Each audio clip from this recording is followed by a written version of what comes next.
Hey guys, this is Mr. AJ's Tech here, and today I'm going to be showing you the iPhone 5 versus the 4S speed test. So I'm going to be comparing application opening, page loading, and stuff like that. So first off, we're going to open up iBooks. iBooks is optimized for the new iPhone 5. You can see that it's just slightly faster on the load up times, and that's what it's like in a lot of different tasks. We're going to load up pages, very simple.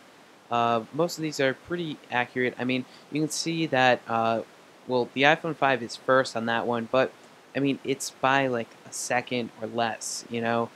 So we're going to open up Tiny Wings as well. You can see that there's a little bit of delay. You can see right there that the iPhone 5 is first.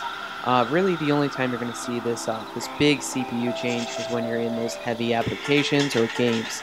But I mean, the iPhone 4S is no slouch when it comes to processing power.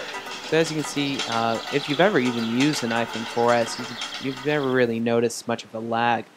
So the 4S does the purpose very well. We're opening up Temple Run. You can see that it's slightly faster, but I mean it's nothing that's unbearable.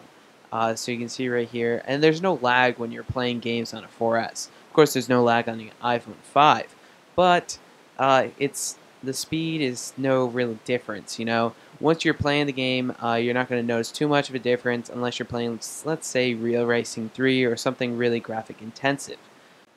However, one of the biggest difference is taking pictures. So if you're taking a picture, it's not going to take very long for the shutter. Here we have a slow motion. Again, this is not a huge difference. I like to point that out. But it does take pictures very fast. So if you take rapid shots, you can take them faster on the iPhone 5. So it's nice to have that extra speed bump. But again, I'm swaying towards the it's not necessary. You can see that there's a little bit of delay in the settings loading, but keep in mind that the 4S has all of my stuff on it, and the iPhone 5 is new. Of course, I wiped all the Safari cache, and of course we're loading up NY Times, but I deleted all the cache, but just remember that it has stuff on there. So you can see that the iPhone 5 was pretty much done. The 4S was pretty much done. It just had a little bit of loading part. And we're just going to load up iTweak.tv. Again, these are both on the same Wi-Fi connection, in case you were wondering, so they're both using the same connection. And this test actually shows that the iPhone 5 is a little bit slow on that. A little strange, but we're going to go to CNN. We're going to go, let's just scroll down to go ahead and view the full site so that we can see all the content. So we're going to go ahead and click this at the same time. Alright, and we'll click open.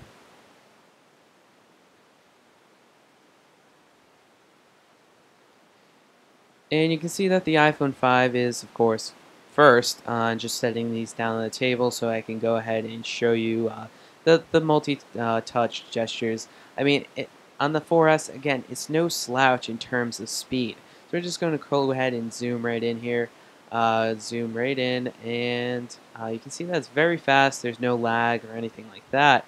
And I mean, it's the same on the 4S. A lot of the speed comparison is, I'm not going to say that the biggest feature of the iPhone 5 is the new A6 processor, because it's not. I mean, the iPhone 4S does the job. It does it quite well. So if you're going to get an iPhone 5 for the speed bump over a 4S, I mean, don't. It's not that big of a difference.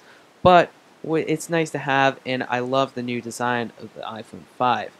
So you can definitely tell that the speed difference, there is a speed difference, but it's by a second or less when doing normal tasks. Of course, if you're talking 4G LTE to or AT&T's quote-unquote 4G or essentially 3G, there's a big difference there. Of course, that's hardware, and that's totally different than the processor.